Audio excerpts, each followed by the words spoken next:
ابو سلمہ اور اس کے تمام ساتھی قنات کے ایک طرف سے گزر کر گھڑ سوار کے استقبال کے لیے آگے چلے گئے۔ فاصلہ تھوڑا رہ گیا تو ابن داؤد نے اس کا نام لے کر پکارا۔ اس کا نام موسیٰ تھا۔ اس نے ایڑ لگا کر گھوڑا دوڑا دیا اور ان لوگوں کے قریب آ کر یکلخت روکا تو یوں لگا جیسے گھوڑا گر پڑے گا۔ موسیٰ گھوڑے سے کود کر اترا۔ زبردست خبر لایا ہوں، موسیٰ نے کہا۔ ابو بکر مر گیا ہے، مسلمانوں کا پہلا خلیفہ۔ قریب آ کر موسیٰ نے سب کے ساتھ مصافحہ کیا اور یہ لوگ اسے قنات کے اندر لے آئے جہاں کھانا رکھا جا چکا تھا۔ اگلا خلیفہ عمر بن خطاب تو نہیں بن گیا؟ اسحاق نے پوچھا۔ تو اور کون بنتا؟ موسیٰ نے کہا۔ ابو بکر نے وفات سے پہلے وصیت کی تھی کہ اس کا جانشین عمر ابن الخطاب ہوگا۔ یہ بہت برا ہوا، ابو سلمہ نے کہا۔ بڑا ہی ظالم انسان ہے، بنی اسرائیل کا تو نام ہی نہیں سننا چاہتا۔ ابو بکر کب فوت ہوا؟ پرسوں شام غروب آفتاب کے وقت، موسیٰ نے جواب دیا۔ میں کل ہی آ جاتا، لیکن یہ دیکھنے کے لیے رک گیا تھا کہ اگلا خلیفہ کون ہوگا اور کتنے لوگ اس کے ہاتھ پر بیعت کریں گے اور کون بیعت کرنے سے گریز کرے گا۔ رسول اللہ صلی اللہ علیہ وآلہ وسلم کے وصال کے بعد خلیفہ ابو بکر صدیق رضی اللہ عنہ کی وفات مسلمانوں کے لیے دوسرا بڑا صدمہ تھا۔ ان کی وفات 23 جمادی الآخر 13 ہجری بمطابق 22 اگست 634 عیسوی غروب آفتاب کے وقت ہوئی تھی۔ مدینہ کے لوگ یہ خبر سنتے ہی گھروں سے نکل آئے۔ عورتیں بھی خلیفہ اول کے گھر کی طرف دوڑ پڑیں۔ ان کی سسکیاں اور ہچکیاں نکل رہی تھیں۔ ہر عورت اس طرح غمگین اور ماتم کنا تھی جیسے اس کا اپنا باپ فوت ہو گیا ہو۔ ابو بکر صدیق رضی اللہ عنہ نے اپنی زندگی کے آخری دنوں میں ہی عمر ابن الخطاب رضی اللہ عنہ کو اپنا جانشین نامزد کر دیا تھا۔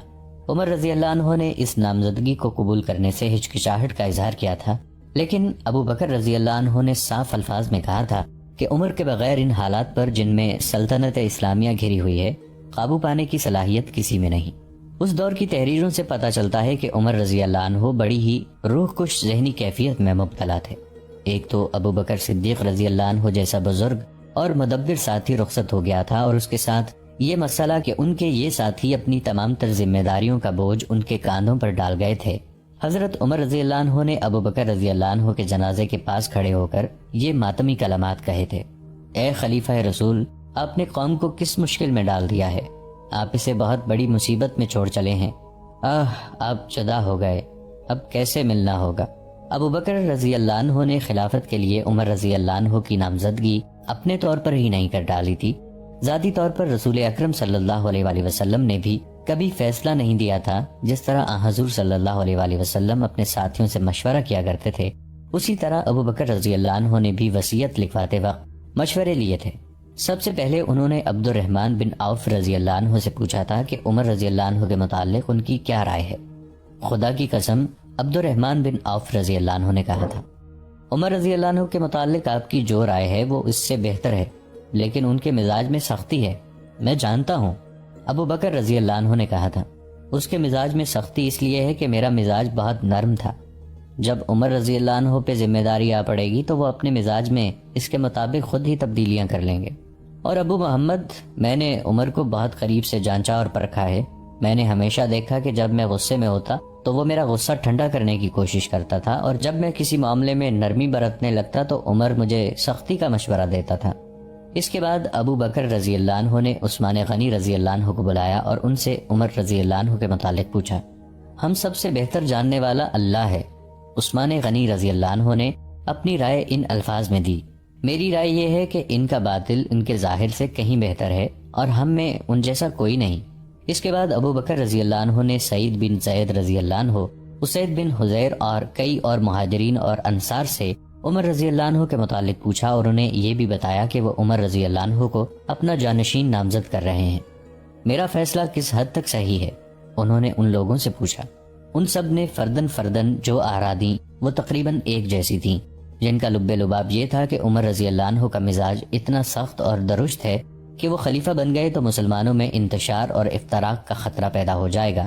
تاریخ کے مطابق طلحہ رضی اللہ عنہ ان سب کی نمائندگی میں ابو بکر رضی اللہ عنہ کے پاس گئے تھے۔ خلیفۃ الرسول طلحہ رضی اللہ عنہ نے ابو بکر رضی اللہ عنہ سے کہا، جب اللہ آپ سے یہ پوچھے گا کہ رعیت کو کس حال میں کس کے حوالے کر کے آئے ہو تو آپ کیا جواب دیں گے؟ عمر کو آپ اپنا جانشین مقرر کر رہے ہیں، کیا آپ نے کبھی دیکھا نہیں کہ وہ لوگوں کے ساتھ کیسا سلوک کرتا ہے؟ سوچ لیں، جب قوم عمر کے ساتھ براہ راست واسطہ پڑے گا تو اللہ آپ سے جواب مانگے گا۔ ابو بکر رضی اللہ عنہ کی عمر 62 برس سے اوپر ہو گئی تھی اور وہ علیل تھے، قریب المرگ تھے۔ ان کے جسم میں اتنی سکت نہیں رہی تھی کہ اپنی طاقت سے اٹھ کر بیٹھ جاتے۔ مورخ لکھتے ہیں کہ ابو بکر رضی اللہ عنہ طلحہ رضی اللہ عنہ کی رائے سن کر غصے سے کانپنے لگے، حالانکہ ان کے مزاج میں غصہ نہ ہونے کے برابر تھا۔ اتنا شدید غصہ آ جانا ثبوت تھا کہ وہ عمر رضی اللہ عنہ کو ہی مدبر اور دانشمند سمجھتے تھے۔ مجھے بٹھاؤ، ابو بکر رضی اللہ عنہ نے غصے میں کہا تھا۔ ان کے ایک عزیز نے انہیں سہارا دے کر بٹھایا۔ کیا تم مجھے اللہ سے ڈراتے ہو؟ ابو بکر رضی اللہ عنہ نے غصے سے کانپتی ہوئی آواز میں کہا، میں نامراد ہو کر مروں گا اگر میں تم پر ایک ظالم کو مسلط کر کے جاؤں اور یہی میرا توشہ یا آخرت ہو۔ میں اللہ سے کہوں گا، اے اللہ، میں تیرے بندوں پر اس شخص کو اپنا جانشین مقرر کر کے آیا ہوں جو تیرے رسول صلی اللہ علیہ وآلہ وسلم کی امت میں سب سے بہتر تھا۔ ابو بکر رضی اللہ عنہ کی آواز نقاہت کی وجہ سے بہت نحیف تھی، جو صرف قریب بیٹھے ہوئے ایک دو آدمی ہی سن سکتے تھے۔ اور میری بات سنو طلحہ۔ ابو بکر رضی اللہ عنہ نے طلحہ رضی اللہ عنہ کو اپنے قریب کر کے کہا، جو بات میں نے کی ہے وہ اپنے پیچھے بیٹھے ہوئے آدمیوں کو بھی سنا دو۔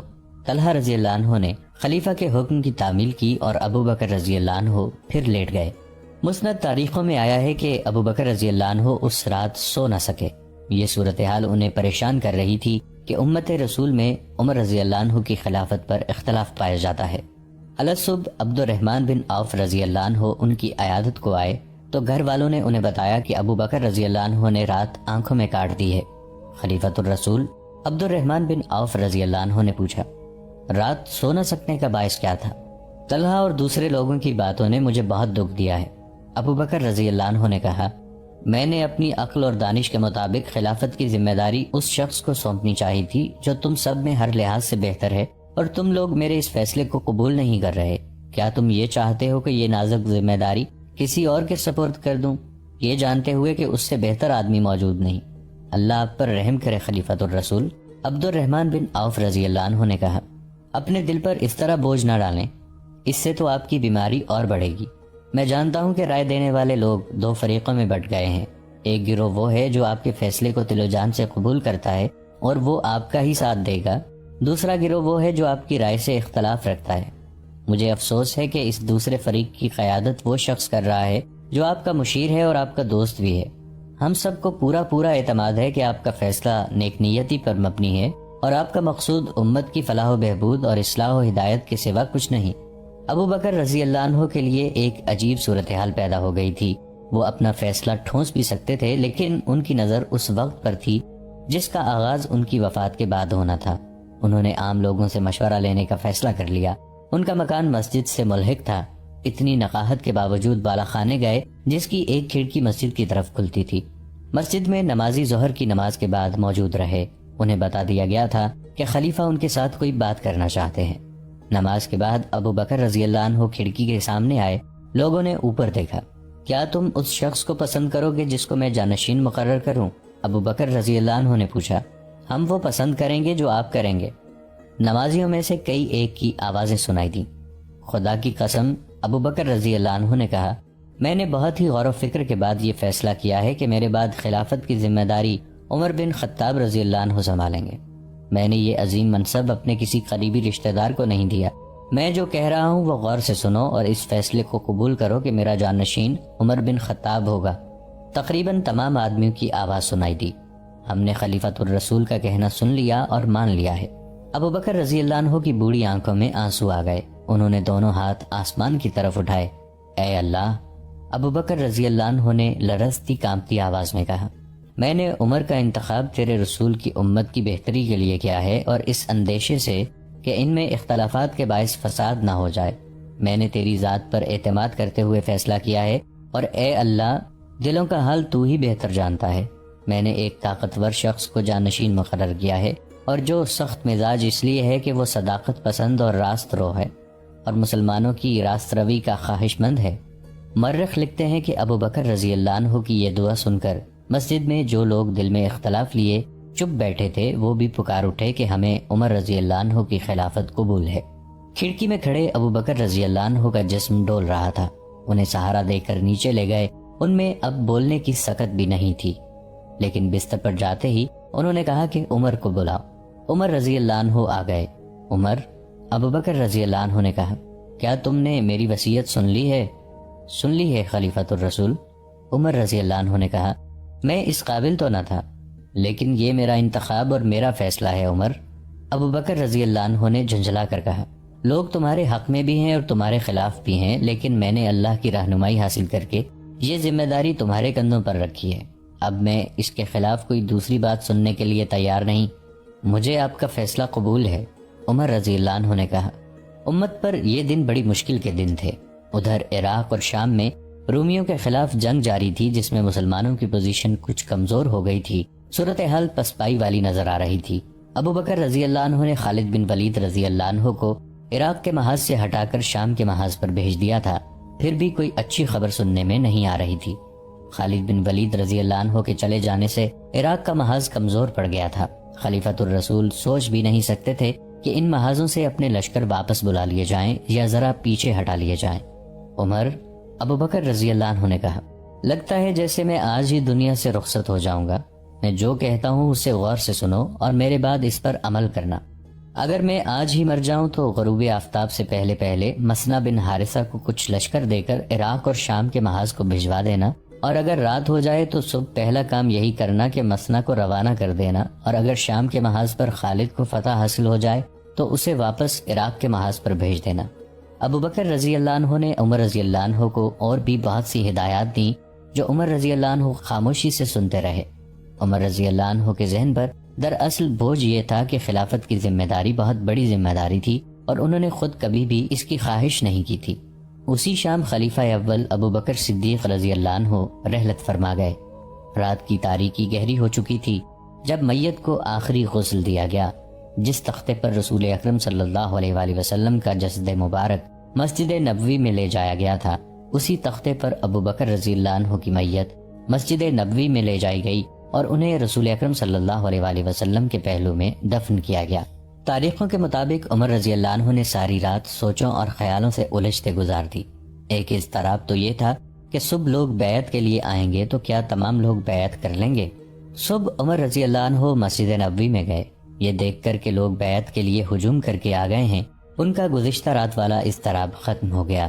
بیعت میں ممکنہ اختلافات کا خطرہ عمر رضی اللہ عنہ محسوس نہیں کر رہے تھے کہ خلیفہ بنیں گے یا نہیں، بلکہ اصل اندیشہ جو انہیں پریشان کر رہا تھا وہ یہ تھا کہ یہ اختلاف پھیل گیا تو امت میں انتشار اور افتراق پیدا ہو جائے گا، جو اسلام کے نہ صرف فروغ کے لیے نقصان دہ ہوگا بلکہ اسلام کی بقا بھی خطرے میں بڑھ جائے گی۔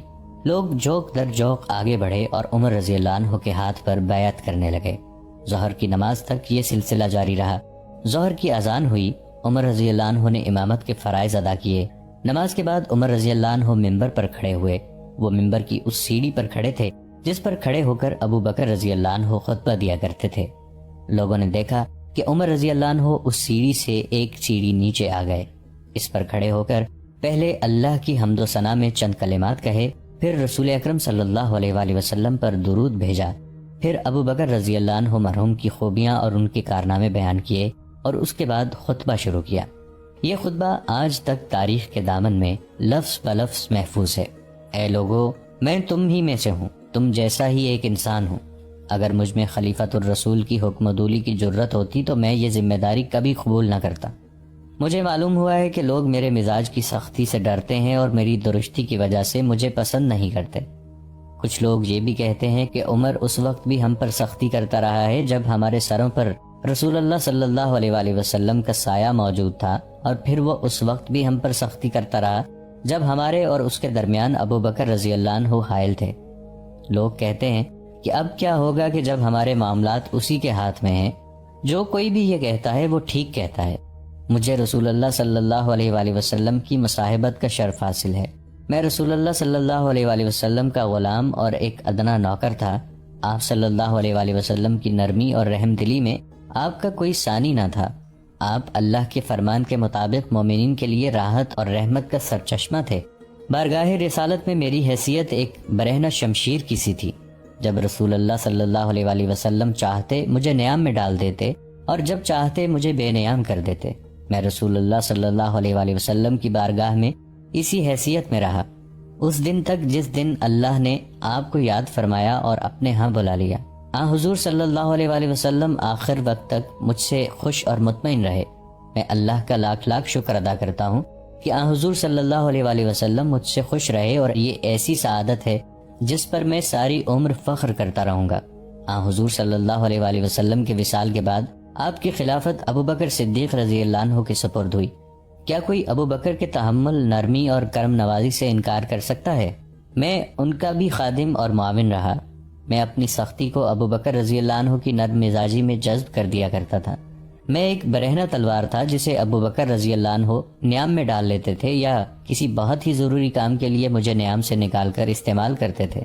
میں اس حیثیت میں پوری فرما برداری سے ان کے ساتھ رہا تھا، یہاں تک کہ وہ بھی ہم سے جدا ہو گئے، اور میں اللہ کا لاکھ لاکھ شکر ادا کرتا ہوں کہ ابو بکر صدیق رضی اللہ عنہ آخر وقت تک مجھ سے خوش اور مطمئن رہے، اور اس سعادت پر میں بھی فخر محسوس کرتا ہوں۔ اور اب اے لوگو، تمہارے معاملات اور دیگر تمام احوال کی ذمہ داری میرے کندھوں پر رکھ دی گئی ہے۔ میں تمہیں یہ باور کرانا چاہتا ہوں کہ میرے مزاج کی وہ سختی جس سے تم نالاں تھے اب نرمی میں بدل گئی ہے، لیکن یہ بھی سن لو کہ ان لوگوں کے لیے میری مزاج کی سختی قائم رہے گی جو مسلمانوں پر ظلم اور زیادتی کرتے ہیں۔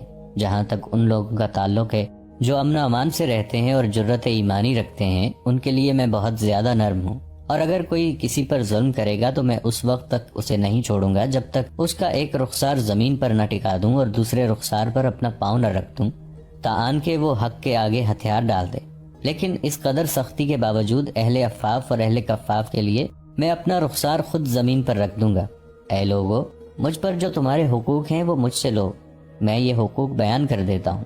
مجھ پر تمہارا ایک حق یہ ہے کہ تمہارے خراج اور اس غنیمت میں سے جو اللہ تمہیں عطا کرے گا میں کوئی چیز ناحق نہیں لوں گا۔ مجھ پر تمہارا یہ حق ہے کہ جب تم میں سے کوئی میرے پاس آئے تو مجھ سے اپنا حق وصول کر کے جائے۔ مجھ پر تمہارا یہ حق ہے کہ تمہارے عطیات اور وظائف میں اضافہ کروں اور تمہاری سرحدوں کو اتنا مستحکم کر دوں کہ دین کے دشمن ادھر کا رخ نہ کر سکیں، اور مجھ پر تمہارا یہ حق ہے کہ تمہیں ہلاکت میں نہ ڈالوں اور محاذ سے تمہیں گھر واپس آنے سے نہ روکے رکھوں، اور جب تم کسی محاذ پر لڑنے کے لیے جاؤ تو ایک باپ کی طرح تمہارے اہل و عیال کی دیکھ بھال کروں۔ اے اللہ کے بندو، اللہ سے ڈرو، میرے ساتھ عفو و درگزر کا رویہ اختیار کرو اور میرے ساتھ تعاون کرو، امر بالمعروف اور نہی عن المنکر میں میری مدد کرو، اور جو تمہاری خدمات اللہ نے میرے سپرد کی ہیں ان کے متعلق مجھے نصیحت کرو۔ میں تم سے یہ بات کہہ رہا ہوں اور اپنے اور تمہارے لیے اللہ سے مغفرت طلب کر رہا ہوں۔